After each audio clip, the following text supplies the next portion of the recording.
Praise the lord. ఈరోజు దేవుని వాగ్దానంగా ఇర్మియా గ్రంథము 15వ అధ్యాయము 20వ వచనాన్ని చూసుకుందాం. నిన్ను రక్షించుటకును నిన్ను విడిపించుటకును నేను నీకు తోడయుందును. దేవునికి స్తోత్రం, మహిమ కలుగును గాక. నిన్ను రక్షించేది దేవుడే, నిన్ను విడిపించేది కూడా దేవుడే. శ్రమల్లో, కష్టాల్లో, నిందల్లో, బాధల్లో ఉన్న వ్యక్తిని విడిపించే గొప్ప దేవుడు మన యేసుక్రీస్తు ప్రభువారు.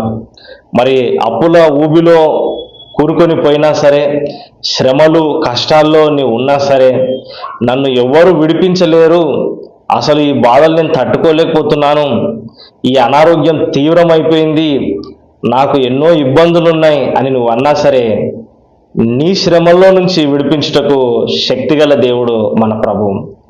నిన్ను రక్షించుటకును నిన్ను విడిపించుటకును నేను నీకు తోడై ఉంటాను. నీవు ముందుకు వెళ్ళు, ధైర్యంతో వెళ్ళు, నేను నీకు సహాయం చేస్తాను అని ఇర్మియా భక్తునితో దేవుడు మాట్లాడుతూ ఉన్నాడు. ఇర్మియా గొప్ప ప్రవక్త అండి. మరి ఇజ్రాయేలు ప్రజలకు తన ప్రవచన వాక్యాన్ని అందించినాడు.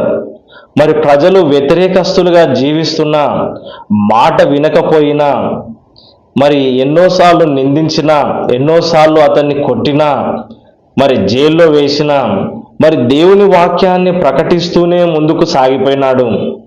ప్రజలు చేసే ఆ యొక్క తప్పులను ఎత్తి చూపిస్తూ, మీరు చేసేది పాపము, దీన్ని విడిచిపెట్టాలి, దేవునికి వ్యతిరేకంగా మీరు జీవిస్తున్నారు,